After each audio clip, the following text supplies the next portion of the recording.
Good morning. What's up, y'all? My internet sucks again, like always, so I'll probably get booted off of this thing. So I had to bring you on in case that happened. But we got a packed house tonight.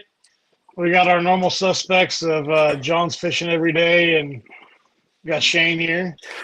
And tonight we're going to be joined by Shaun Leytem. You won Yak-A-Bass Don Pedro, was that 2 weeks ago? Week and a half ago, something like that.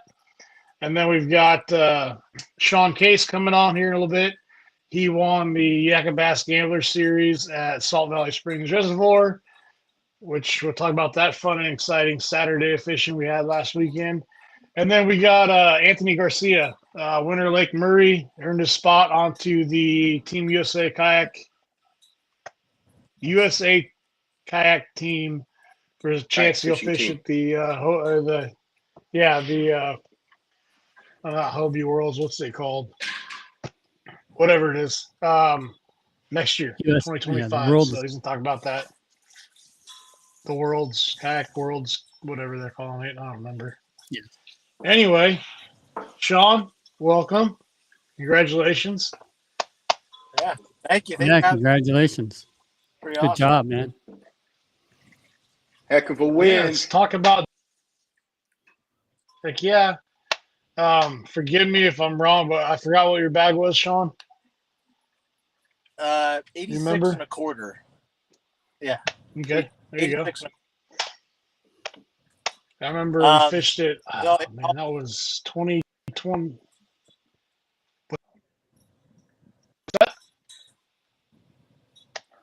Looks like James is going back into time. He's time traveling right now. It's pausing. Yeah. So. I like when he freezes up those God. facial expressions. Yeah. He leaves us to enjoy. You should screen copy those and start using them as memes. Right? Yeah. Thanks, Shaun. Or Shane. Right. Anyway, Shaun, did you get much time free fishing, or what was your plan going into this thing? Well, since Don Pedro is probably the most expensive place to launch at, it seems like I just had I practiced the Friday before the tournament. That was it. Had some ideas what the fish were doing. You know, obviously it's spring and the spawn. I love bed fishing. This is my favorite thing to do. It's like you know, like a fisherman, going to like a tackle shop or something. You're going, ooh, that's a nice swim bait. Ooh, look at that one. Look at that one. You're basically shopping for bass. And unfortunately, that Friday, you know, it was overcast. It was, we had a little drizzle, a little bit of rain. So I think I found one pair of bedfish. I was guessing they're, one was 19. The female was probably estimating around 20 inches, maybe. So I went to them first, but in practice, I even got the baits I was throwing. I was throwing the Yum sonar minnows. And basically I was throwing down a 16th ounce Gamakatsu little ball head, and I'm just cruising the banks looking for fish. Caught a lot of fish in practice.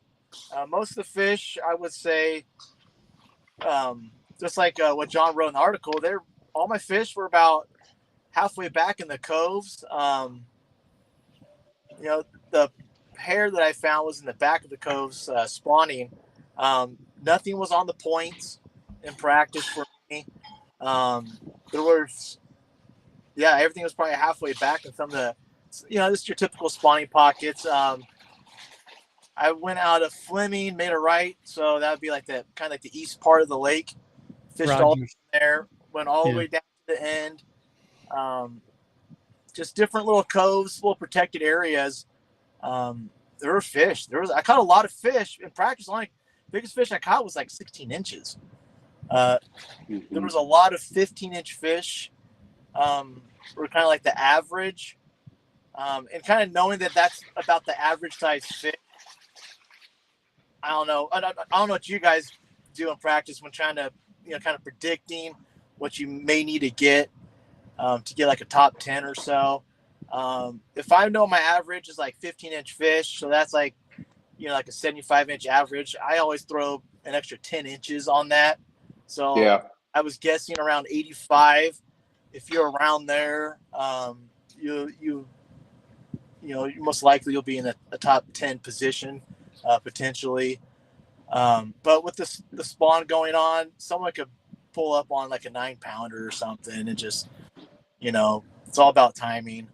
There's always someone that's going to find that fish. You know what I mean? It is. It's been like that. Pedro's always been notorious for just a 15-inch average. You just got to be lucky to find that one big fish. Everyone's going to be real close in inches in these tournaments. It's going to be that one person like you who found the bigger fish. You know what I mean? Yeah. So, I mean, I had a few spots I had, planned for the tournament and stuff. I was kind of happy with pre-fish, but unfortunately I wasn't happy enough and had that confidence to put in for the yak pot. Unfortunately, I was that guy, and that's the reason that not putting the yak pot has haunted me, because I honestly had no confidence in this. I'm like, I might be able to squeak into possibly a top 10. But it was going to be tough. I know it's going to be tough, and the conditions were going to change drastically from Friday going into tournament Saturday. Yeah. So tournament came Saturday, a warmer day. I don't remember. Yeah, it was a nice day. Nice. It was absolutely a gorgeous day. But to be honest with you, again, those post frontal conditions. I knew the bite was going to change. I just didn't know what exactly the fish we're going to do. So when I made my run, even with my NK 300 going full throttle, it was a 45-minute run. Wow. To get to where those fish were. So I had 15 minutes of not even fishing after the tournament started. And I approached my area. It was just dead calm, that little mist on the water in the morning, it just like perfect, like ideal, just it looked like the cover of like, a Bassmaster magazine or something, and creeped into my cove, just working my way in, scrolling around with the life scope, and it was like a ghost town when I got in there, in my first spot. And I'm like, oh my gosh, where did these fish go? Went all the way to the back of the cove where those bedfish were. They were long gone. So I'm like, geez. So I backed out of that cove, started working my way down my next spot, and nothing. I think I caught my first fish. It was like a 15-incher, probably about 8:30. Then by the time I got to the very far end of the lake, where some of the locals could park along the road there and walk down, I caught one other fish down there. There was a bunch of bait balls down there, but I didn't want to encroach on the people fishing on the bank and stuff, so I kind of backed off a little bit. I had 2 fish, then just slowly started working my way back. I had one in the area I fished, didn't pan out. Then just like it, kind of ironic, but what it says on the side of my kayak, freestyle fishing, it's time to go and do what we know and what we think's going to work, and didn't probably figure things out till closer to 10 o'clock. The fish didn't back, the ones I found didn't back all the way off to the points. They were just inside those points or secondary points, and started to pick off a few fish. Had my limit at 11. Gosh. Hold on. Let me stop you right there. Yeah, sorry, John. I'm going to ramble on forever. Thank you. Explain how when you started catching fish, how you positioned your boat, and then how you were casting that minnow. Oh yeah. And what were you doing to get those bites? So what I was doing, I was in regards to my boat position, I was trying to stay just outside of, I think I was able to, you could see maybe 8 to 10 feet down to the bottom. So I was positioning right in that window where you could barely not see the bottom anymore. So I was mostly in about 8 to 10 feet, and lining up with the bank almost parallel. It just cast in front of me. As I'm making a cast, I'm just scanning around with the live scope, and most of my fish were caught on the 16 ounce with the 16th ounce head. What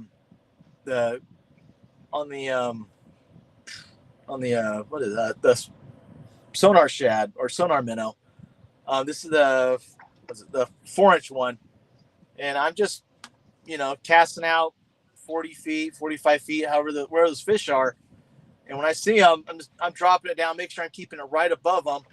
And I'm just doing real small shakes. The tip of the rod's moving like 2 inches at a time, just a constant shake.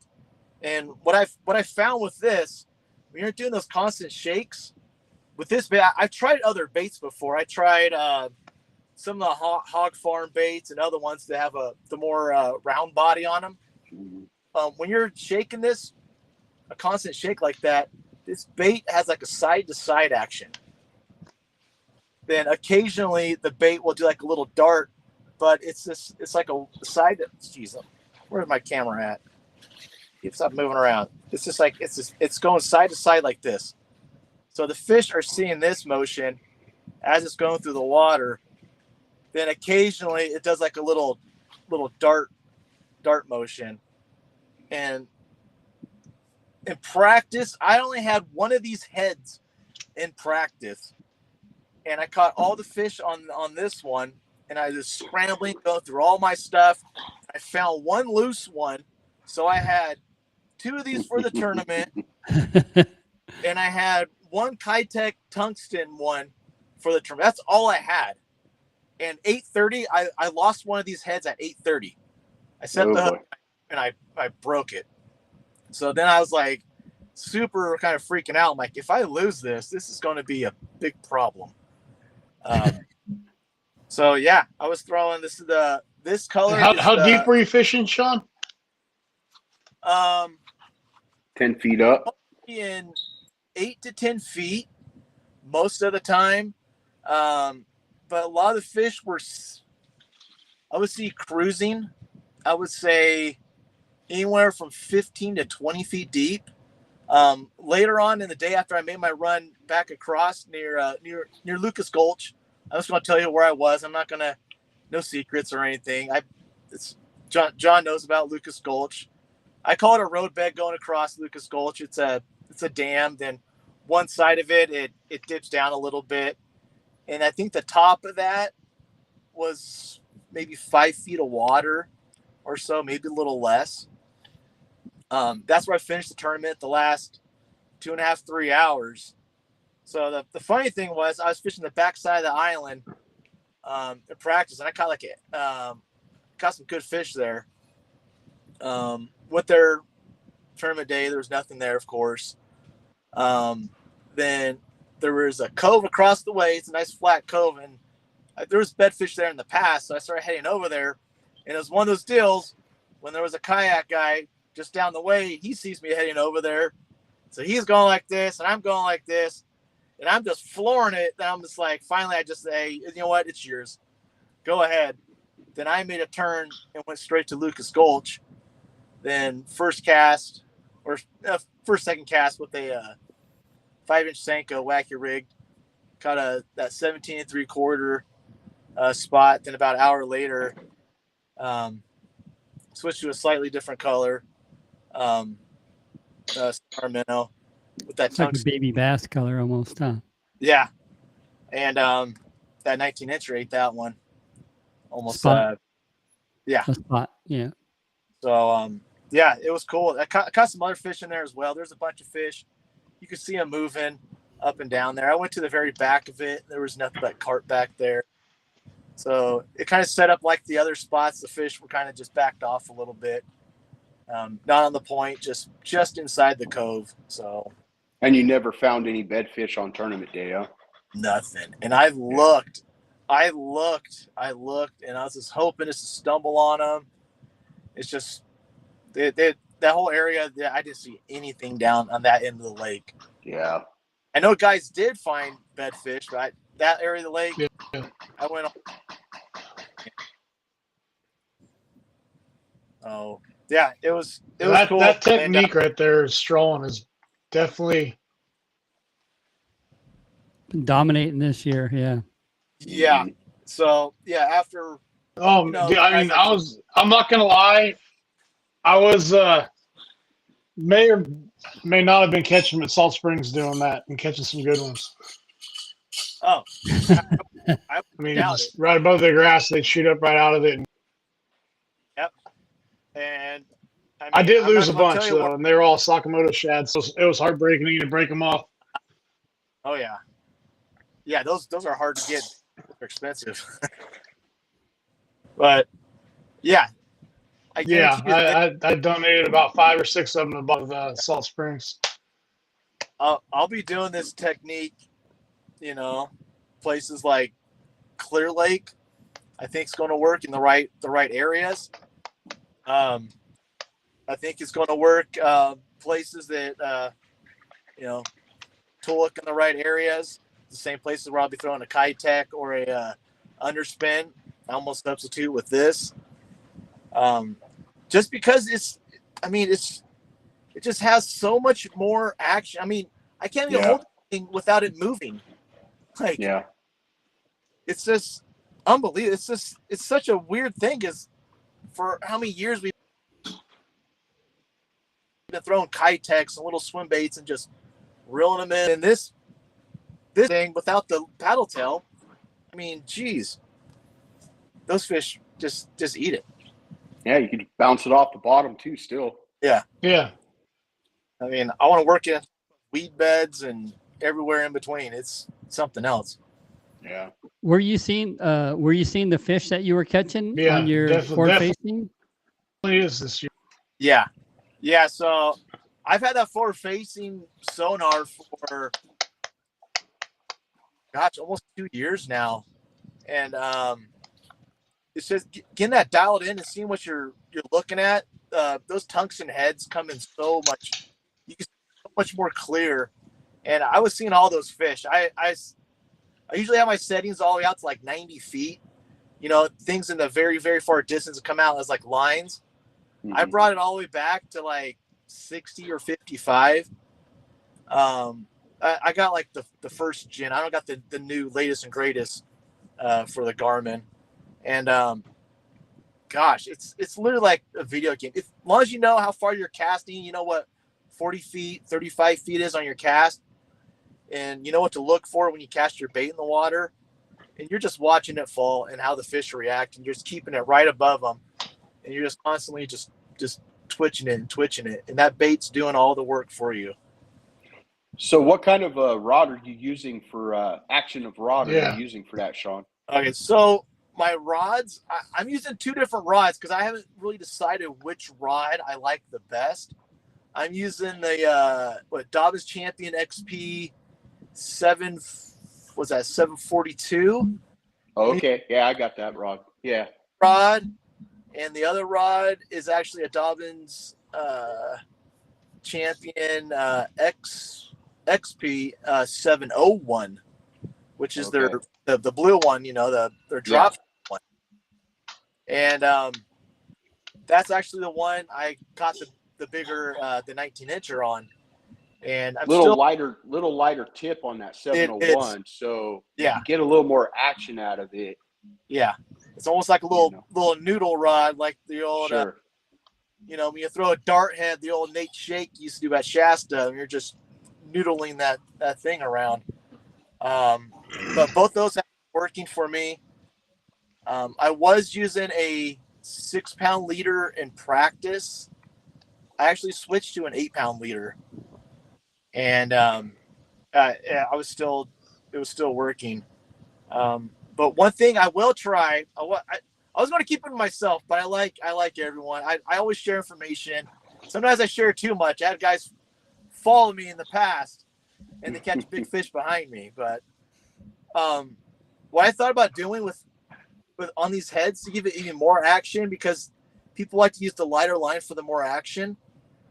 What if you just do a loop knot on the head? Mm-hmm. Just like we do like a loop knot for some of your walking topwater baits and stuff. What if you use a loop knot and I still use the 8-pound fluoro line, and think of how much more action this bait would have. You don't have that knot in the resistance there. So I'm going to try it out. I'm still learning the technique, doing this scrolling stuff. I definitely think it's definitely going to come into play more as we get into like the post spawn summer months and stuff, when those fish are just out roaming around. I think it'll come into play at McClure unless someone gets lucky and gets a monster on the top water or a jig or something. So yeah, I got a lot of water to cover at McClure to get this to go effective. But this is, I literally just started messing around with this just weeks before the tournament, and just got lucky and had a little help from my pops. April 27th been his 70th birthday. He passed away a couple years ago, and I literally said a prayer to him when I was crossing the lake. I'm like, Dad, just give me one more opportunity, one more chance. And he came through. He came through. That's awesome. For once, he came through. Yeah. It was pretty cool. It was real special, for sure. Definitely good job, man. That was a tough day for catching bigger fish. Good job, man. Yeah, it was close. It was what, a 1/4 inch each step, and it went from 86. You had 86 and a half, right? 86 and a quarter. And a quarter. Then it was 86, and then 85, 75, and 1/4 inch increments. Yeah, it was very close. Super. All right, let's see if this works better. Hey, there he is. There he is. Yeah, I had to hop on my phone's hotspot instead of my internet. You do look older from your time travel, just so you know. Thank you. Hey, Shaun, is there anybody you want to thank, man? Anybody helps you do all this stuff? Oh yeah, of course. Everyone from RB Bass. I know, I'm sure John gets the question. We all get the question. What is RB Bass? And it can be a tough one to explain, but it's a group of fishermen, outdoorsmen. We have men, women. We have the next gen. We have high schoolers, youngsters, upcoming anglers. Pretty much all across the nation now, and we're sharing our passion for fishing and the outdoors, trying to grow the sport, promote each other, promote the companies that sponsor RB Bass and support us, give out tips, fishing reports. There's even stuff on our YouTube, and articles on, cooking stuff, cleaning guns, hunting tips, taking care of your trailer hubs and stuff, right, John? Yeah. Yeah. Take care of those trailers, huh? Yeah, definitely. There's a lot of good stuff. RB Bass has a lot of good stuff. You need to check out their website. You definitely got a lot of good stuff on there. Definitely all of that. Dobbins rods, of course. it's kind of weird story, but Gary kind of went out his way. I had a problem trying to order rods and stuff, and he actually went out his way. He was in opening up the Fisherman's Warehouse in Fairfield or whatever it is, and he went out his way to call me and talk to me and ask me some questions. I talked to him like 45 minutes, and for like the owner of a company like that to go out of his way, that totally meant a lot to me. And and I fished with Gary at like FLW tournament back in on who knows when at Havasu years ago, and for the guy of a company and well-known West Coast guy like that to go out his way to talk to me, I thought that was pretty huge, and ask my opinion on things and stuff. And of course, Hooked and I know you guys all know Jay and stuff. Oh yeah. I ordered some more of these sonar minnows, so some just came in as I left. Oh, nice. So he's gonna have a big supply of those. Well, he's definitely going to get a call from me to order a few. Yep. Yeah. So he got all that stuff. And let me look at my stickers in the back here. Pro Point Lures. Been with them for a while now. You got to check them out. ProPointFishing.net. Yeah, great swim baits. Who else I got? I think that's about it. And of course, Yak-A-Bass. And I love doing that MC stuff. I totally volunteer for that. I don't get no kickback or anything like that. That's just me enjoying stuff, trying to help out James. I know you guys been doing the tournament fishing for a long time, and there's a lot behind the scenes that tournament directors have to deal with and stuff that a lot of people don't know. They're taking time away from their families and stuff. All the BS they take too.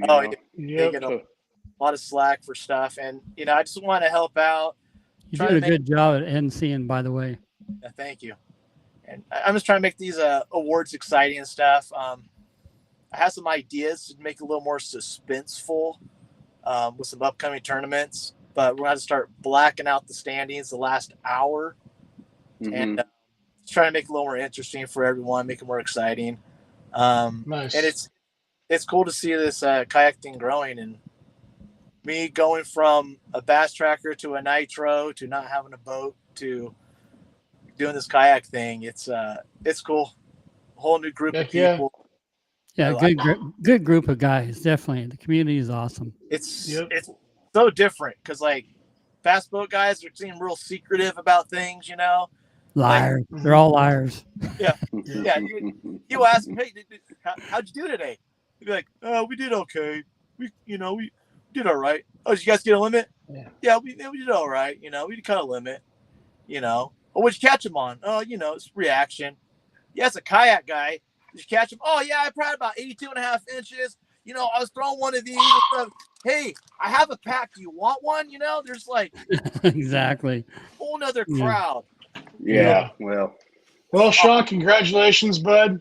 I know it's been a while for you. You've been in the hunt there for a few of these lately, so it's good to see you finally pull the big win off.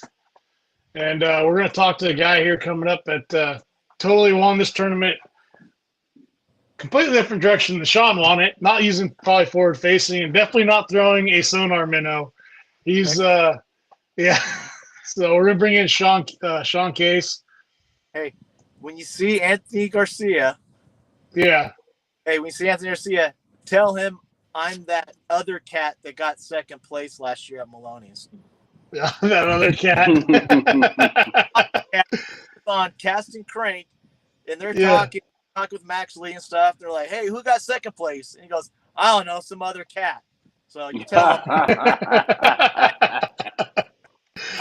It's funny. Yeah, he'll be hopping on here in a little bit too. Yeah. Shaun. Congratulations, Shaun Case. And for going representing United States. That's awesome. Right on. Thanks, Shaun. Appreciate you hopping on, bud. Shaun. Appreciate you, buddy. See you later. Thanks for the interview. Take care. Take it easy. See ya. The other Shaun. How you doing, bud? I'm doing good, man. How are you guys doing? I'm doing well. Well, congratulations this weekend. Hey, man, it's been a long time coming. A long time coming. I've been right there. Been right there for too long. How'd you enjoy Saturday's weather? I mean, in the morning it was beautiful. It was great. I mean, you couldn't ask for better weather. There's no sun and no wind. I mean, a little bit of wind, and it was nice and warm. And those fish were ready that day to bite. oh, it was an epic day for sure. Probably one of the best bites I've ever had in general, or in there at Salt Springs in general. Yeah.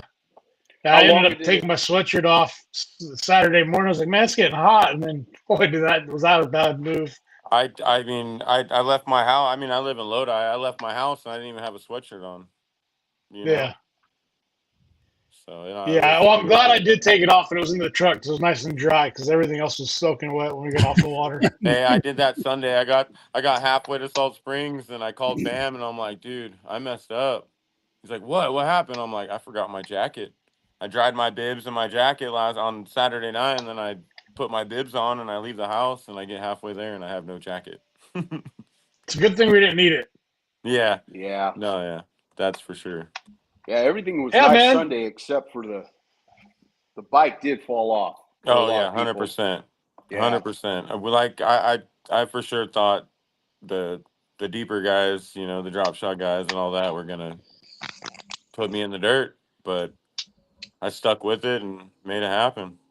Yeah, no, they. Yeah, let's talk about your day. Oh, go ahead, Shane. Go ahead. No, go ahead. No. Oh yeah, I was gonna say, let's talk about your day one. So guys, if you don't know, last weekend it dumped, I don't know, 1.5 inches of rain probably on a Saturday. The wind was crazy.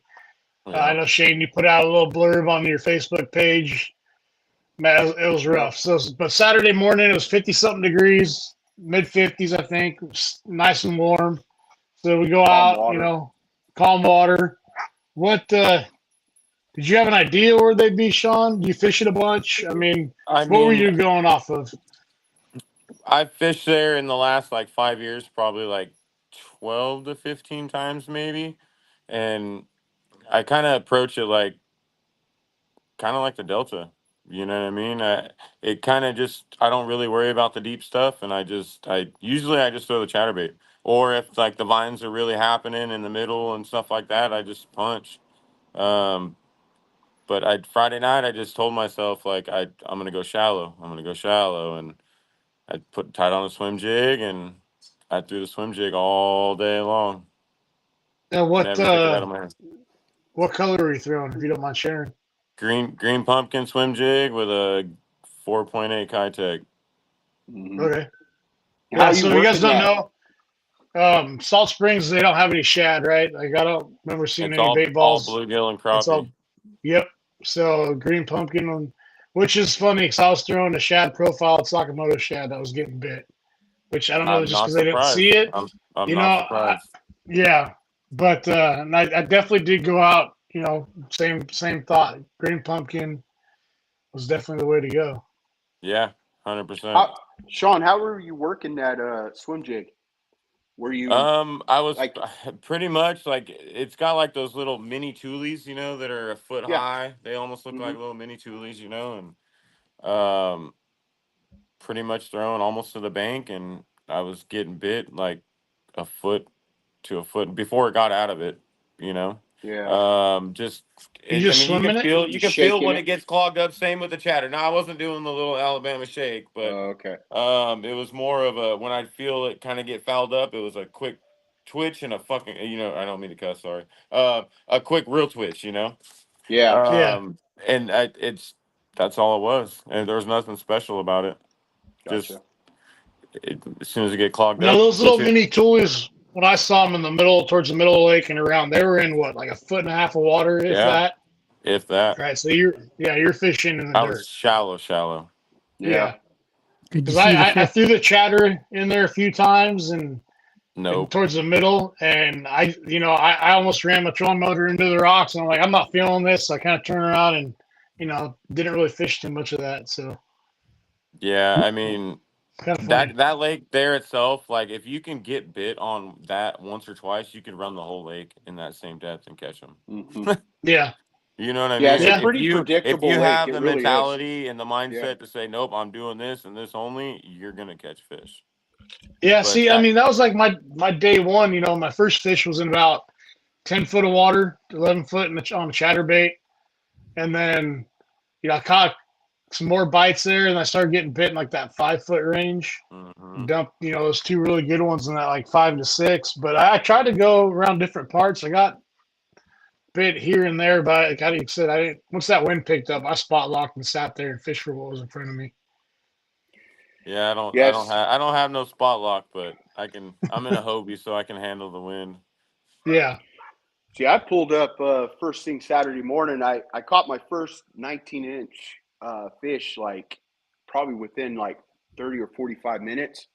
And then I pulled up onto a couple rock piles, and I just saw the fish were loaded in there. And I limited out, I think I had 3 off that rock pile. I had 3 off the same rock pile. And then I caught a 4th one. And it just kept moving along. I kept hitting rock piles or some kind of cover, and they were there. But come Sunday, nothing out of the rock piles at all. I see. I never even turned my graph on. Never even brought my battery from my graph. Nothing. Yeah. There you go. So did you fish the same areas Saturday and Sunday? I mean, I started there. Well, Saturday I fished the same area all day. Okay. Well, I mean, within the creek channel and one little arm, Yeah. And So then Sunday we had a surprise of the eight boat club tournament on top of what we were doing, and Yep. they totally launched before us. And like I think we were talking after the fact Sunday, half of those guys went up the creek. And Oh, that's 100%. where you were And going. Yeah. I started at the point like there was a little pillar, a fence post where the barbed wire fence starts and stops. I started there on Sunday and I threw a buzzbait, and I had one probably. I probably lost 20 pounds in the first 5 minutes on a buzzbait. Wow. Oh, geez. Were you throwing a And double buzz, single nope, buzz, single clacker? buzz, just single buzz, no clacker, the Guggen one, just black, no trailer, no trailer hook, no nothing. And I was throwing Okay. it in the same stuff I was throwing the swim jig in. I got you. And That's I had quite a few, like I said, quite a few come up, just blow it out of the water, whether they were like we talked, whether they're mouth closed and hitting it and just pushing it out of the way, whatever. And then I kind of worked out a little bit because that was my thing. I'd start shallow and I just kind of work my way out. I mean, the whole way down the bank, yeah. And I had one on the outside of those little mini Thule deals, and it was my first fish. I think it was an 18-incher. Never got a bite again. It was within like 15 minutes, and that was it. The buzzbait bite was only the first Yeah. 15. Yeah, and then threw the swim jig for a while. Back through what I threw the buzzbait, and I lost another big one in the same Thule stuff. And I don't think I caught my third fish until 11 o'clock. And Okay. then, And you get them on the chatter after that, right? yeah, I got them on the chatterbait. And I went to the little mini Z-Man that it came out with. Oh, Mini Max? I got the Yeah. little free ones, yeah, and my little tackle warehouse order, and did that with shored my trailer up, and I caught two kind of where Abel was fishing. Not in the main lake, but I think it's like the first main arm that where it has the fence that goes where you were Yeah. fishing, where you're Yeah. on the other, but I Because was I was on right the by east Abel. side. Yeah. Yeah. Caught two on that, and then I went struggling, throwing the chatter, just stayed deep, and Did you catch him in that little pocket, that little flat spot out there in the middle with the little toolies on it, where Abel and I were at? yeah. So there's that on the one point on the west point. There's that real deep ledge. Yeah. Okay, so I was in the middle, right, pretty much in the middle of that. Yeah. Okay. Yeah. See, I I fished pulled that up ledge on in the that. morning. Well, I was in where Abel was. I went back in there again at the end of the day, like because I went back in the creek at like noon, and because about 1 o'clock when all the boats left, and started throwing the Mollick's little wobble frog, Yeah. and never had a bite on that. Bam was up in there. He came back out, so I kind of turned around and just kind of followed back, and I still throwing that, and then I pick up a swim jig again, and just wasn't happening. I just, in my mind, I'm telling myself, like, you need to go, and I left and went back to where Abel and you were, and lost 2 on the chatter like right away, and then like 205, I caught a 18 3/4 on the chatter, like right at the kayak. I mean, right at the boat. And then pretty much fishing the lanes in that primrose stuff. And then I caught Yeah. the So 18. I caught a 18 like 2 casts after that. you caught all your big fish late in the day then, Yeah. Well, in the or a couple of them, right? early in the morning, and then at the end of the day. I caught 5 fish all day. On Sunday, you caught Okay. 5. Wow. Yeah. 5 fish all day. And then Saturday, Wow. how many did you catch? Close to 30. Oh, yeah. I'd have to say I threw away 10 fish over 17 inches. Yeah. I It needed was, 17.5 to Cole. yeah. Yeah. That's a good problem to have. It was a It's a special very day. good problem And to have. it's a So special you day. cracked what? You cracked 96 1/4, right? Day 1? Yep. And then it was 80, 89, or did you break 90 day 2, or was it It right was at 89 and a half or 80 somewhere. It was 89. I Yeah. didn't make 90. Yeah. I got you. Yeah. I should have. I mean, I should have had my limit. I was telling Bam early on Saturday morning. I was like, I got a good bag right now. I had like 90, I think 92 inches. I think first thing in the morning, I was like, if it starts really raining that bad, I'm just gonna load my kayak up and go home. yeah. It's so funny because I had 90 inches within, I don't know, 2 hours. I had like 90 inches, and when I submit, I never look at the scoreboard. And I told myself early in the day, I said, you know what? If I catch a good bag and the rain comes, I'm gonna probably pack up and go because I don't want to deal with the shitty weather. Well, sure enough, at one point I looked at the scoreboard and I never do, and I saw you were at 96 inches, and then I saw other people in the high 80s, and I went, oh boy, I'm gonna have to stay out here. Yep. I was Yeah. skeptical of even fishing the tournament. I went to Shasta last weekend for my buddy's birthday. We did a little birthday trip and we fished 2 days.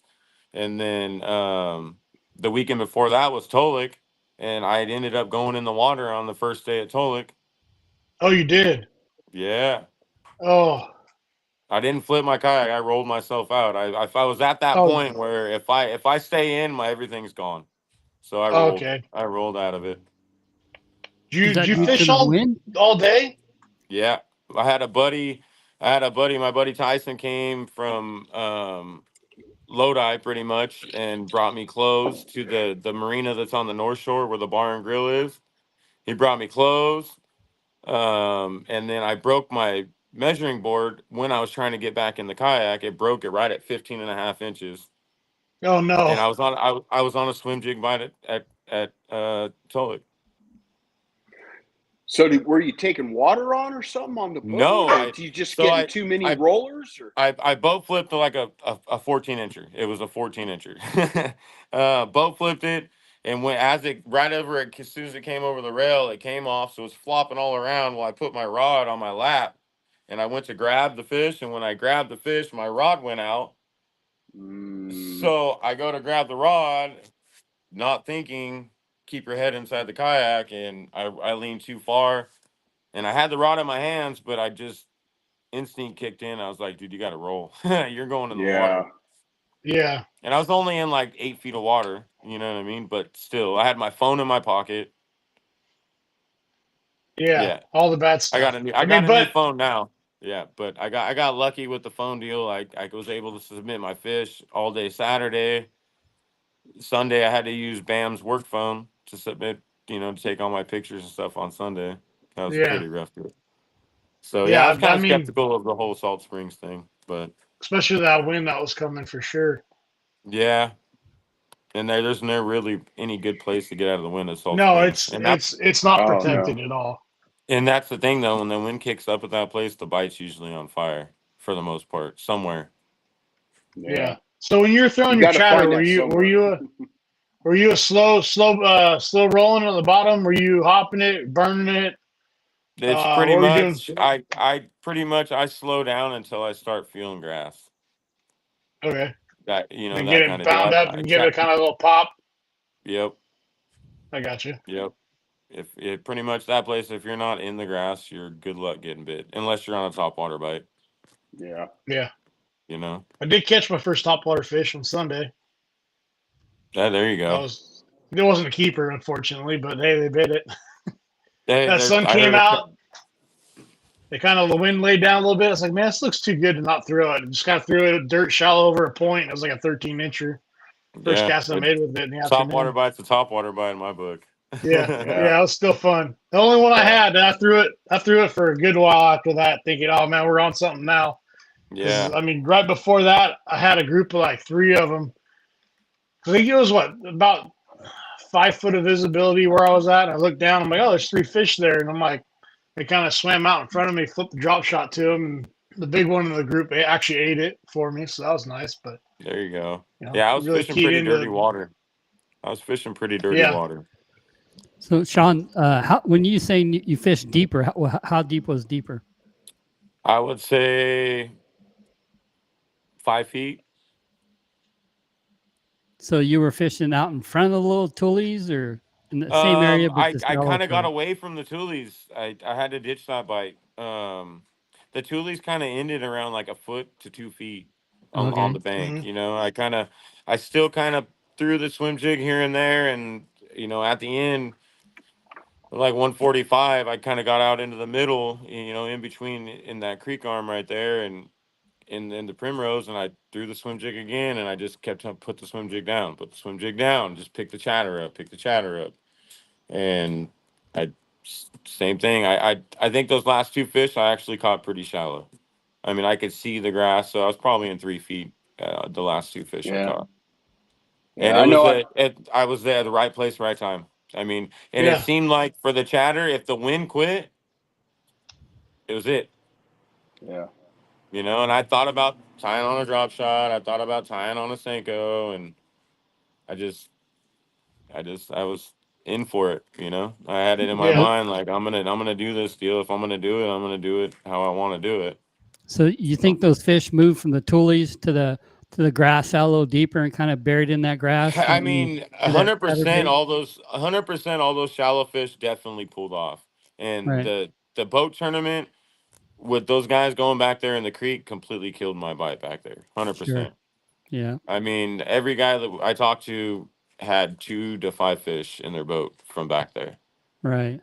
And to catch, I probably caught on one bank in that creek, and I'd say an eighth of a mile stretch. I probably caught 12 of my fish off of there, and I had 4 or 5 come and try and eat the swim jig right at the kayak. Right.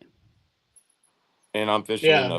a foot of visibility, and they were chasing on Saturday. And like, I should have put on a buzzbait, is what I should have did. But I mean, I can't say I shouldn't have because I still cracked them, But Because Bam was throwing the buzz on Saturday, right? Was it Bam I was talking to? yeah, at the They end of said the day, yeah, they were waking it. You just see him sharking after his buzz bait all day on yep, Saturday. yep. Yeah, That that's there's a time, a very very small window where that actually works with Salt Springs. oh, I got you. So Yeah, that's cool. and I wish I would have had my graph on for the water temp, because I mean Greg cracked him the first day, and Yeah. Oh my God, yeah, it makes sense because I was fishing where the water was coming in. He was fishing where the water was going out. So the water where I was colder than where he was because he's getting all the water from the lake and I'm getting all the new water. Mhm. yeah. So it was 60. I want to say 65 Saturday morning, I think. And I got Yeah. up to like 66 and a half ish. And then Sunday morning, I was at like 62 and some change, I think. Somewhere around It's there. So kind we of, did lose a few degrees, kind of the same deal as Tolik. I mean, it's kind of the same thing. When it's raining and you can't even see across the lake because the steam is coming off the water, you know the next Yeah. day is going to be bad. Oh Oh, dude, yeah. I'm telling you what, when you caught a fish Saturday, I was like, oh, thank God it was so warm. Warm your hands up a little bit. And it was Yep. like, I get splashed. I'm like, oh, man, I'm getting wet, even wetter than I am. But like, at least it's warm right now. At you know? Tolek, I was sticking my hands in the water just to warm my hands up. Yeah. Because Yeah. when the rain hit it, Tolek, it was like a snowstorm was coming. It dropped like 10, Oh 15 yeah. degrees, like really quick. Yeah. Yeah, no, That's crazy. yeah, for me, it was an eye opener. I learned a lot. I've only been fishing the kayak deal for, I don't know, 2.5, almost 3 years now. And it takes me back to the old days, the fishing in the aluminum boat. You're kind of Mm-hmm. sectioned to little areas, and you put all your cards in one basket kind of deal. Yeah, for It's pretty sure. cool. I mean, That I was the have a cool thing boat. about Salt Springs is it's small enough for us we can kind of move around a bunch. Yep. I used to I, take my I, boat. I do like that. My bass boat. I used to take it up there when I had a blown motor and just run the trolling motor. Oh yeah. Yeah, Mm-hmm. I couldn't imagine running a big motor that lake, how shallow some of those spots are. If you don't When I know it was real younger, well, yeah, I mean, oh yeah, the rocks. You get out on that one long point in the lake, going Yeah. towards the creek. That thing comes way out. I've seen mm, guys going across that lake, and I've been going, oh God, because I know that point. And yeah, one guy during one tournament one time, he did catch it, and Yep. his prop was done. It's funny how much you really learn when you stare at a graph all day and you know what to look for. I mean, in any lake, especially now with the water up, and as the water's going down, you get those shallow island tops and all that stuff, and you just watch people going over, and you're like, oh my gosh, that guy's gonna hit that. They have Yeah. no dude, clue where they're going. I buried my front trolling motor in the damn the dirt on Saturday. I thought the wind was going to flip me over in like a foot of water because it hit my front motor hit, and I'm trying to pull it up, it wouldn't go, and it just kind of was like pivoted me around and got me sideways. I'm like, oh, when it's windier and crap on Oh Saturday. yeah, And finally, it got me turned around enough to where I couldn't use my pedals because it was too shallow. yeah. Finally got it up, got my motor up, and I was able to trim my rear motor up enough to get off that bar and get going again. And I saw Shane cut through there on Sunday, and I'm like, I don't know where that lane's at, so I had to go the long way around the two islands and go over there. So like, I don't want to play with that again. Yeah, no, you don't need none of that. No, that was funny. Well, man, congrats, dude. That's Yeah. cool. First Congratulations. Yeah. win. I Congratulations, Sean. appreciate it. I really Proud of you, appreciate man. it. It's just, Anybody you want to thank? I mean, honestly, I don't have no sponsors. I mean, my company, Black Star Pavement Maintenance, I get to use my company truck, fuel, everything. I mean, my boss is super supportive. It's really a big help. Just my buddies, Robbie, Tyson, Bam, my buddy Nick. That's pretty much all I do. We fish, we hunt, we work. I do asphalt for a living, you know what I mean? So in the next I know a couple thing or weeks, two about that. It's gonna I be won't be busy. work. I won't be fishing that much. I mean, I still try and fish a lot, but Yeah, um, I usually work dark to dark. You know what I mean? So Yeah. yeah. I work at a quarry, and we've got a hot plant on site. So I know I don't work at the hot plant, thank God, because where I do know what you they work do. for? Tiger? Type, yeah. Yeah, where out of? Retro Oh, okay. Cordova. Yeah. Right there you go. You're at the Grant Line So plant then. yep. Yeah, Yes, yeah. sir. I work in Sac. I live in Lodi, but I've worked in Sac for Yeah. 20 years. You know what I mean? So. Yeah. I'm sure you've been in pulling or having asphalt pulled out of there. So Oh, yeah, a lot. So, yep. yeah, but Right on, I man. mean, I fish because I love it, man. That's all I do.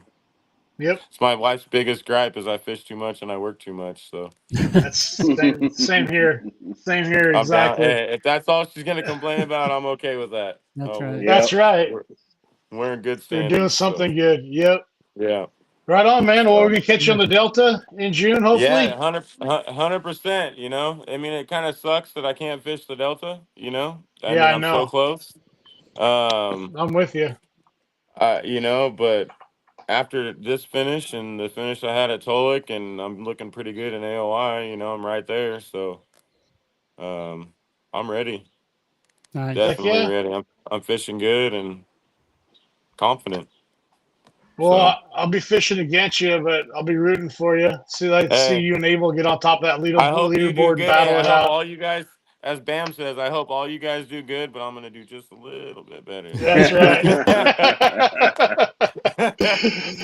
Right on, Shaun. Well, I appreciate you All right, hopping on guys. tonight. Hey, I You take it appreciate the easy. invite. Yeah, man. We'll Take care catch you on the. Have a great night, Shaun. We'll see Hey, you you soon. guys too. All Take right. care. See you later. Uh-oh. We got this guy There over he is. here. What's up, everybody? This guy. Can you guys hear me okay? Yeah, man. What's up? Oh, I think What's I'm up, Anthony? blurry. You Yeah, are a you're little blurry. It should. Oh, maybe this is messing it up. Where's that Uh-oh. big smile? Where's that pretty? Yeah, Yeah, where's them smile. white teeth? There it is. Oh! Hold up, I'm trying to get this. I don't know what the hell's wrong with this thing. Man, It you looks like it's blur trying to out them focus. pearly whites, bro. Huh? Put your hand over it, over the whole thing. That's better. Well, we There you go. got Now There it's it Time is. Traveler tonight and Yeah. Invisible Man. So There it is. What's What's up, up, dude? guys? Oh man, Hey, congratulations, You know- yeah, man. congratulations, Anthony. yeah. Thank you. Thanks, Go guys. back east, This go to guy's Lake just- Murray. And No, wait. Crack Go him. back a little further than that. He goes to 10 killer. He just absolutely cracks Crack him him. over there. And I was like, yeah, I might go out to Murray. I don't know. Like, dude, you gotta go. Goes out to Murray and tell us about it. What'd you do? Just glide baiting and drop shotting, dude. Just California things, you know. Complete different, Yeah. different One ends to of the the other. spectrum. Yeah, it was Glide baiting and crazy. drop shotting. It's crazy. I mean, I had like one giant swim bait, and then the three were like just like 8 or 7 to 8 inch swim baits, and then Did the you rest of my catch any rods on the were all codename drop bass? shot. During practice, I did. Did you really? Yeah. Yeah. Did you video it or no? I stuck, I think, one of my 20s during practice on the codename bass, and then like a couple of 19s. And Did one you fit have your GoPro going? for practice. No, for practice it was straight business. I Come should have on, been dude. recording, but I didn't want to have to worry about like messing Yeah. with the GoPro and stuff, you know. Dude, that codename bass is how big? It's what, 14, 12 inches. 13 inches? Yeah, it's like 12 3/4 or something like that. It's a legal fish for a tournament. Yeah, and Okay, it's what? So what gets you in that mindset? Like, I'm gonna just throw this. You know what I mean? Like, if I'm going Drop back shot these, and I don't glide know bait. nothing about these lakes, you know, and I'm going back there to throw a glide bait. Like, Yeah. And a drop shot. What was in your mind leading up to that? Did you threw it and you got bites, and then you're like, oh, I'm just gonna stick with this? Or I mean, it's just a good thing to throw this time of year. I mean, I do pretty well. Any like kind of like post spawn in the middle of the spawn deal. I do pretty well with the glide bait. I knew that's what it was going to be. I actually thought they were going to be a little bit more on beds than they were. It was actually more post spawn than a spawn. Like, you were able to find fish on beds, but it was kind of like the last few males. I mean, you weren't going to win the tournament on beds. I know some people did catch big females, but you couldn't just go down the bank and bed fish. It wasn't going to be a bed fishing tournament. That's what I thought originally. But then so I went with the plan that I was going to be glide baiting just because it shows you the fish. I mean, the drawing power on a glide bait's pretty crazy. Sure. So I started with that, and then I think just the luck of the draw. I launched in the middle of the lake at one of the launch ramps, and I mean, not even 10 minutes into my first afternoon of practice, I stuck one on the glide bait, and it happened to be a 20, and I was like, oh wow, this is what I'm going to do the rest of the week, and kind of just built on that throughout the next 4 days, and which led me to finding the area that I won the tournament in. For practice, I stuck. I mean, basically, I don't think I had a fish under 18 for my first day of practice in that winning area. That sure helped build your confidence. Jeez. Oh yeah, it was pretty crazy. That whole, just Lake Murray in general is pretty amazing. For all, I think I practiced for 4 days or 3.5 days. One of the days was a short day. The last day we had to practice. That was the only day I didn't put up 90 inches. The other days, I had 91 to 95 inches for practice. I mean, it was crazy. That says something when you're popping that for 4 days and you still go do it for another 2. Like, Yeah. Were you So we're on, and I kind of know how you practice based upon what we saw at Tenkular. But were you taking that one area? Did you hit the same launch all the practice? Once you found that area, and just go further and further and further to expand upon it, or were you still picking apart different spots? No. So on day one of practice, I hit all 4 of the ramps like that would like expand the whole, or what, like kind of like the most different areas on the lake that you could hit on the ramp. So I hit like the most northern ramp, the middle ramp, the kind of like 3/4 of the way down the lake, and then the farthest south ramp. Okay. And literally like throughout the whole, like the kind of like the northern lake, those fish were kind of like still in like the main spawn. Just I couldn't find any big fish on beds. The middle lake was kind of like that post spawn deal, and then the south end of the lake was like super post spawn. And that's where I ended up finding the good bite, or not the good bite, because the whole lake I thought was pretty great, but the more like consistent quality. I knew I wasn't gonna try to like put up a giant, like what I thought was a giant, like over 100 inches down there. But I consistently thought I was gonna be within like 93 to 95, that I could do both days, and that was a plan to just qualify for the team. I didn't think I was going to win it because, I'm not from there. I didn't think I was going to be able to beat the dudes that live on that lake. But after day one happened, I was like, maybe I could do this, because I knew I was going to be able to put up a bigger bank than 90 inches. I was kind of upset when I only had 90 on day one, just because the bite that I was on during practice, I thought like, oh, somebody's going to put up at least 100. Like, yeah. So talk about, so you go from throwing a big swim bait and then drop shot. Now drop shot is like, a finesse type, but really explain exactly why you chose those 2 baits. So I would get, like, if I didn't get the fish to stick on the glide bait, they would still stay in the area because they were relating to I was fishing boat docks not the whole tournament, because I caught some fish on rock piles. But the glide bait fish, most of them came off of the docks. And I would flip on the parallel of the dock, and you would either see them fly out and eat it, or they would chase it. And those fish that chased it, I was still able to throw in there with the drop shot and pick them up. And I just luckily had a drop shot tied on during practice and figured that out, that those fish that didn't commit to the glide bait will ultimately eat something, and that something was the drop shot, because I knew other people were fishing the docks, and nobody was getting bit, at least nobody around me, because we had that bass boat. I think it's like the big bass power hour, like kind of like our kayak thing, but it was a boat tournament. And so basically the whole week it was getting pressured by bass boats, and I was able to see people like fish the docks, and nobody was catching anything. Then I would pull up with the glide bait, stick one on the glide bait, or get a follower on the glide bait and flip the drop shot in there, and I'd see them legit follow it down, pick it up, and I'd set the hook and they'd be on. But I think, honestly, I probably could have threw a Senko or any finesse style bait. Because I was legit on, like you guys said, on one end of the spectrum or the other. It was either a giant glide bait or 6-pound test with a drop shot. And I think it just, you had a little bit of luck on your side too. I know some of those glide bait fish that you caught. Oh yeah, it was. Talk about that. I watched your video, dude. I was like, only Anthony would be pulling this off.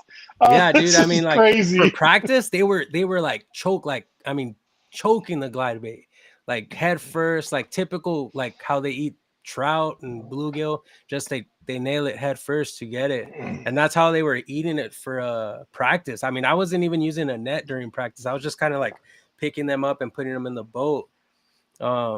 And then those fish during the tournament, I don't know, I guess the pressure, they were kind of like hesitant to eat it, or they were just getting the back hook, as you saw in the video. And that's when, like I said, I wasn't using the net during practice, and I thought that's how it was going to be during the tournament, but it was the complete opposite. They were barely nipping at the tails. On day 2, they were eating a little bit better. I don't know why this thing keeps going out of focus. On day 2, if you guys haven't watched it, so he caught two fish, right, in the glide bait on day 1. Yeah, basically came unhooked as he got the net underneath them. I mean, dude was like a ninja with that net. Like, Yeah. if that was me, I'd be losing the damn thing. Right? That fish would be Yeah. long gone. Like, you know, that's just and when it's your time, bro. It's your time. Like stuff like that just happens. You know. Yeah. I mean, it was crazy. When I put that first one in the net, I was, I mean, it happened in slow motion for me. I put the net out, I picked up my rod tip to get it in there, and then it shook and it bounced off my kayak and then into the net. I was like, what the? And then I remember I was like, I'm recording. I just got that on video, which is even crazier. Yeah. I'm glad you had your. No, you had your boomstick for the 10 killer. You forgot your chesty for that one. Yeah. So, Yeah. I wasn't gonna make that mistake again. I definitely wanted to take all the cameras. Triple checked everything. Yeah. Oh yeah, for sure. So the docks you were fishing, were the fish setting up on the outside, or were they relating to little key structures on the docks, or was it all random? So what I found out is that Murray has like a ton of shallow docks to where like grass will grow like where it not chokes it out, but it'll basically grow up to the base of the dock.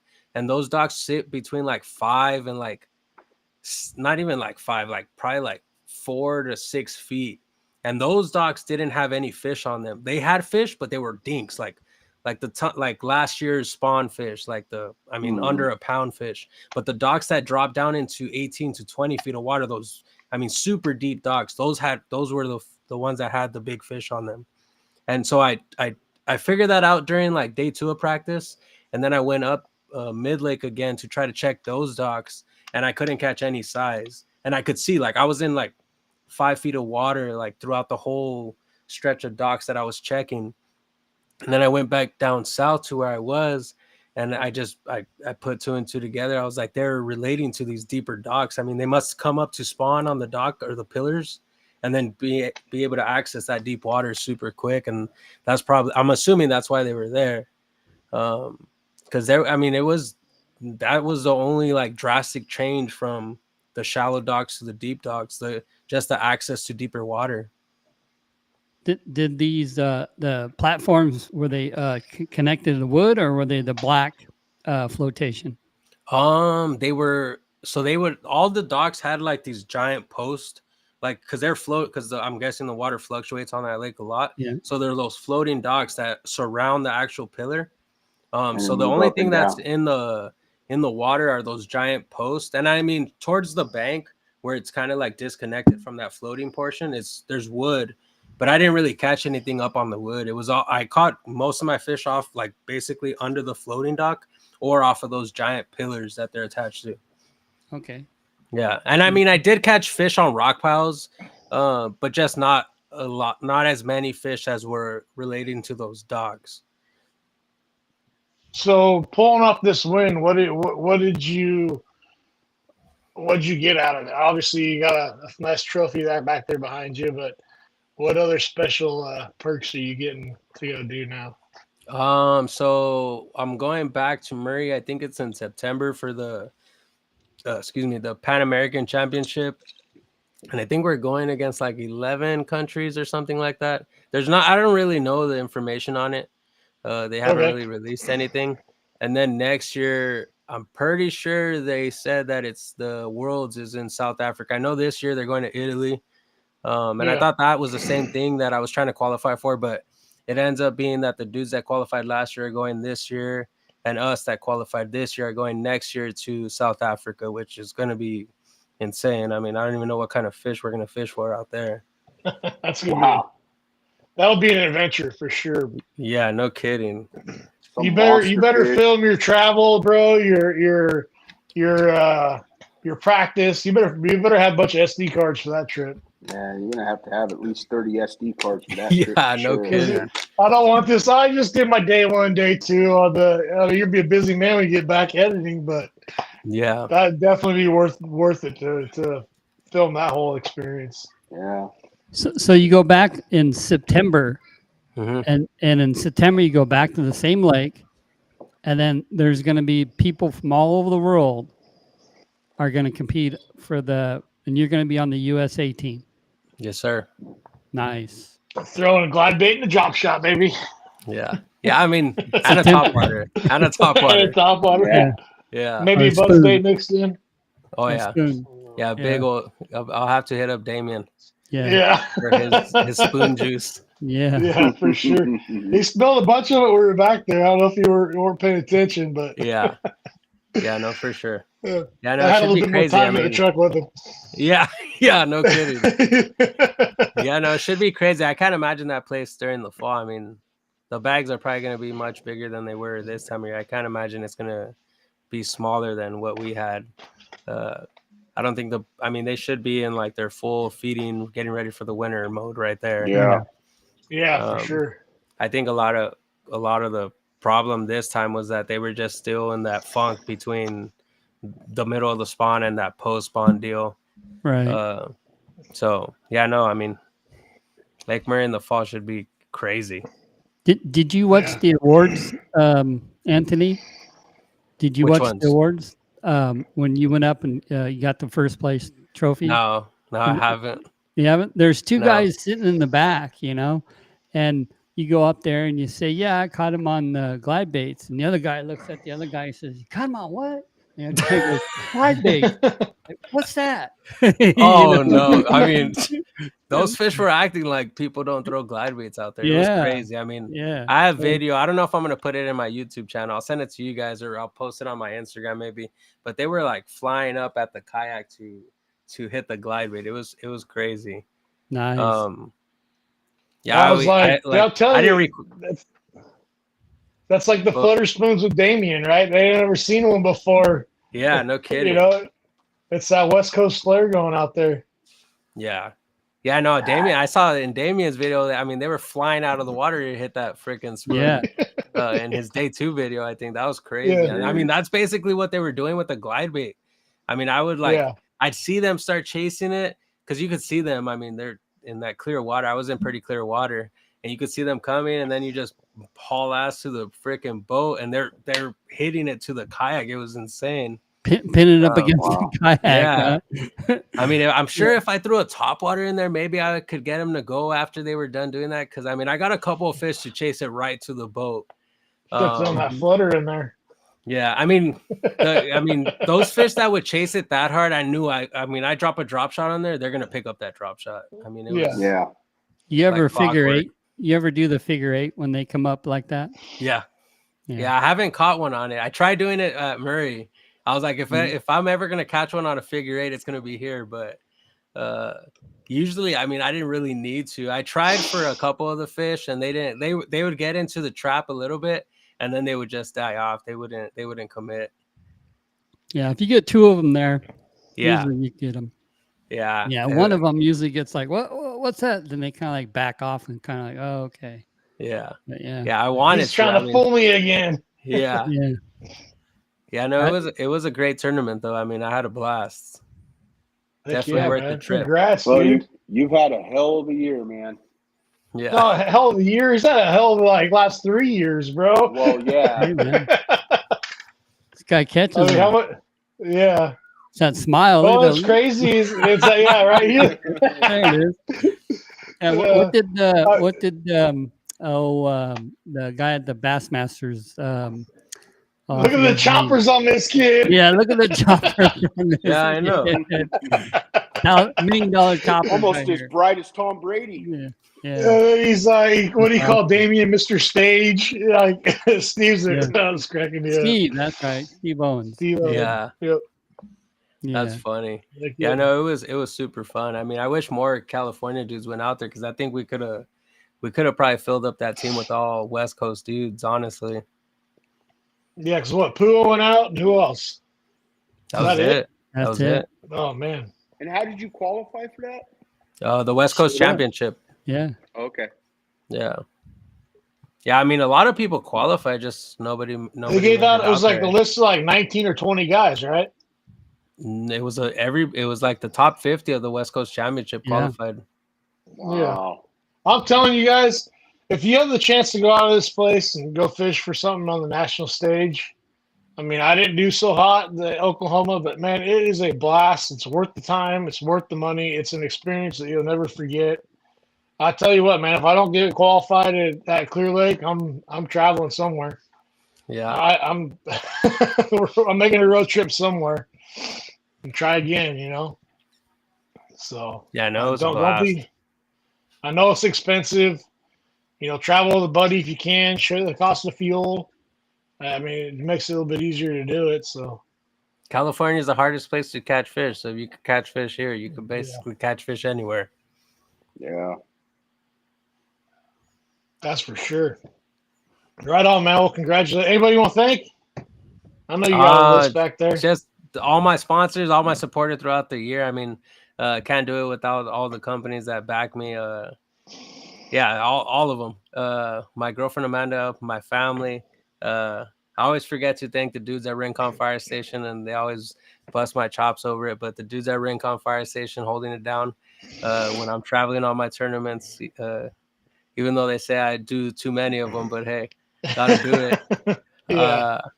You only live once. Yeah, exactly. But yeah, and then you guys, all my buddies that kayak fish also, all the text messages and phone calls when I'm out there, it's greatly appreciated for sure. Dude, I was up at our family cabin burning and everything that week and totally forgot it was going on. I looked at Facebook the other day, I'm like, oh crap, I forgot about that. I was like, dude, I text you right away. I'm like, bro, you gotta get on the show, man.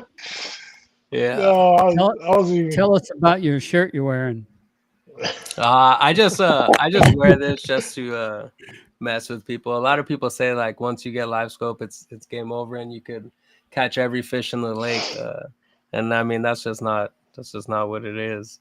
I know a lot of people that have it and don't even use it just because they think or they know they could catch fish better than when they use it, I guess. I don't know. I mean, I just saw this shirt at the championship when we were out there with James, Damien, and Shaun, and I was like, I need that shirt, dude. There you go. That's because I mean, people, I see it in all my like in some of my YouTube videos and on Instagram, just people saying like, live scope helps out a ton. I bet, especially last year, I had a pretty amazing year last year, and those live scope comments never stopped. And I mean, it's a great tool. I love it. It's a tool. Exactly what it is, a tool. Yeah. But if somebody said like, all right, you could have your live scope or you could never throw glide baits again, I'm ditching the live scope. So yeah, so I mean, I don't know. It's just a fun shirt and it gets people to look at it. Yeah. Heck yeah. Awesome. Right on, guys. Hey, quick shop news. So Brad's got some new help up in Reading. Familiar face.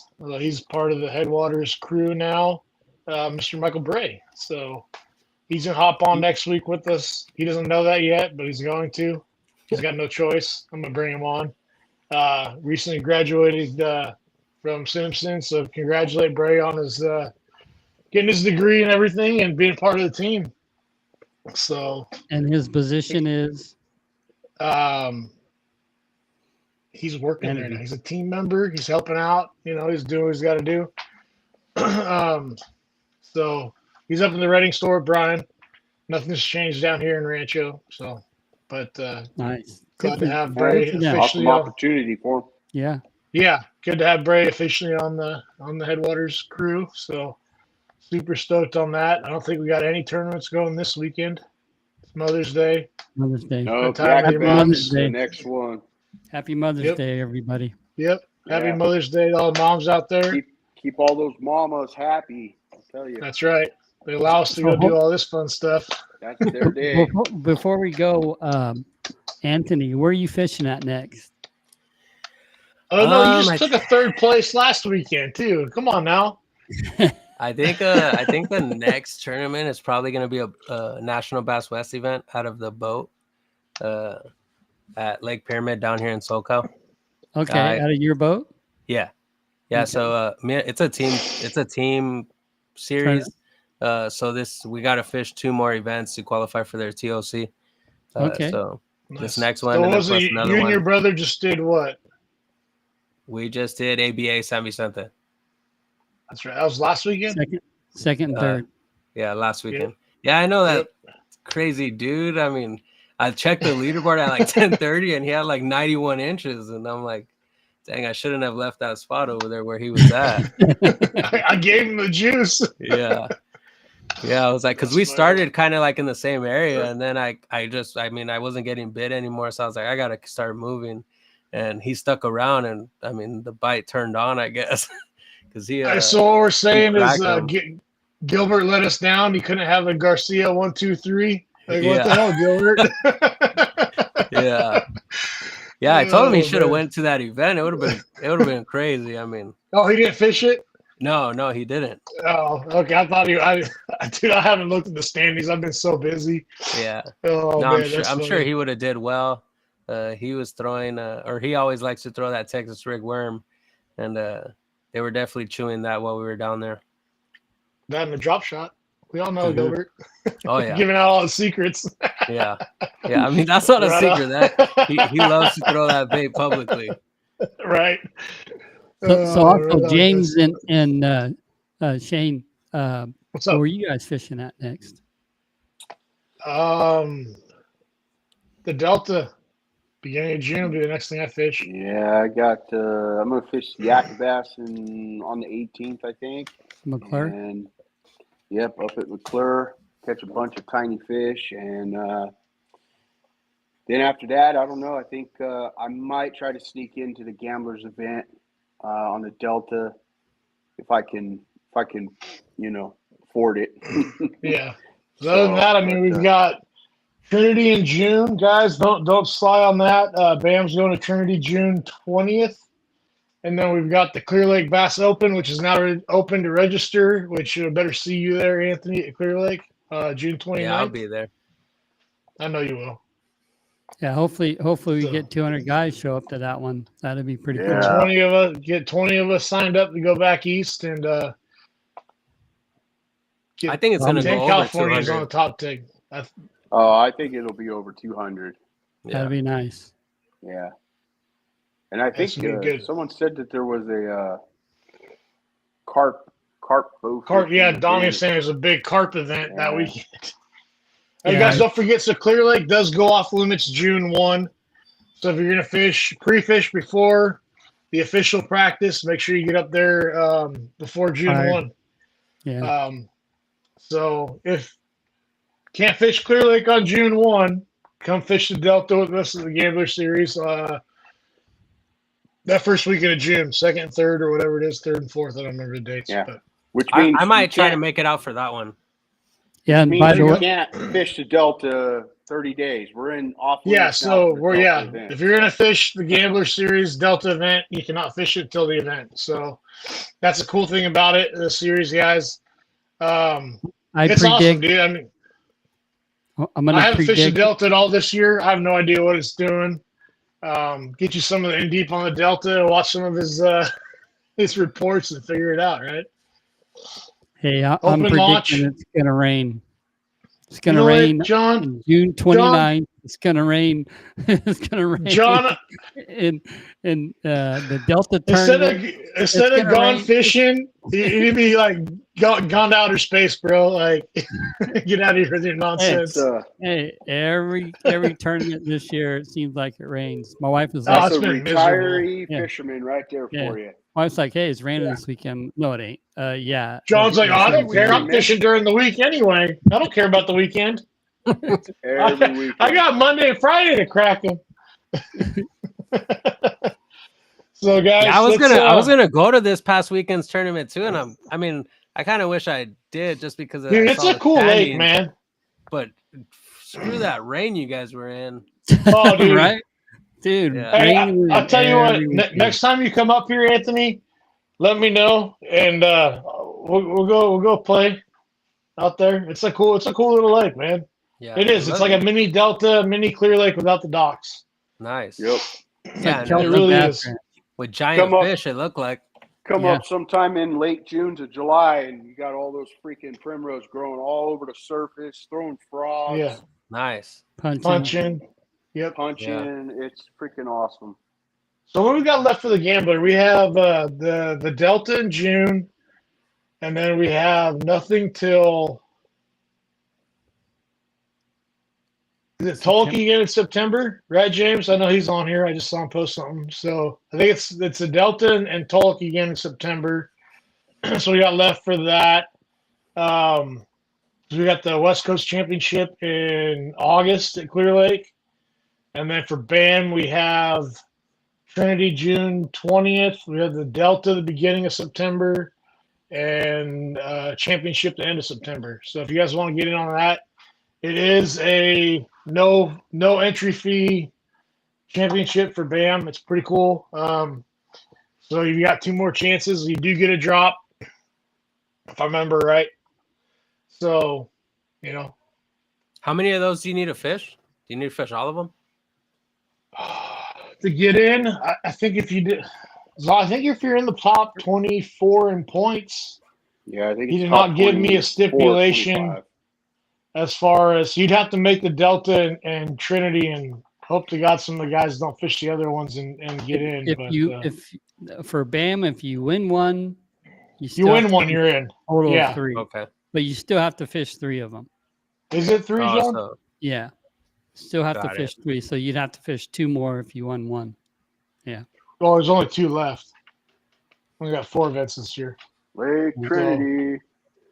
Trinity's gonna be awesome. Hey man, it's the weekend before Clear Lake, so you might as well just come up that Friday, fish Trinity Saturday, Sunday, and just go cruise on over to Clear Lake for Monday through Saturday, bro. Yeah, right. I'm probably going to Clear Lake with no practice this time. Oh man. Yeah. Yeah. But it should be cool. I mean, yeah, I can't wait to get back to Clear Lake. It's gonna be a blast, yeah. I was gonna go, I don't know if I can make it now, before June 20, whatever day I get up there. I don't know. I remember what it was. So the next event is May the 18th, McClure. May 18th, Yak-A-Bass McClure. Yeah. And then That's a we've gambler got- series?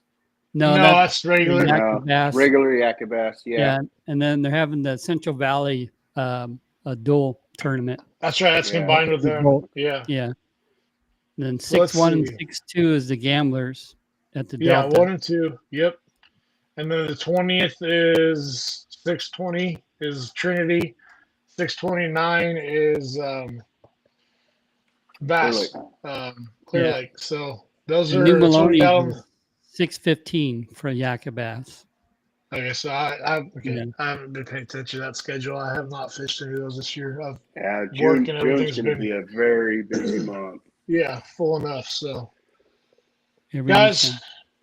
I appreciate y'all. We've been at this for an hour and a half. I gotta get out of here. Yeah. I gotta wake up at 2 Yeah. o'clock tomorrow morning. Thanks for Yes, coming, man, we Anthony. hungry. Good job. Thank you, Congratulations. Anthony. Great job, man. Yeah, Yeah, way to thanks for Yeah, having dude. me, guys. I appreciate it. All right, y'all. Next week we'll I'm gonna drag Bray kicking and screaming. He's coming in whether he likes it or not. So all right, we'll catch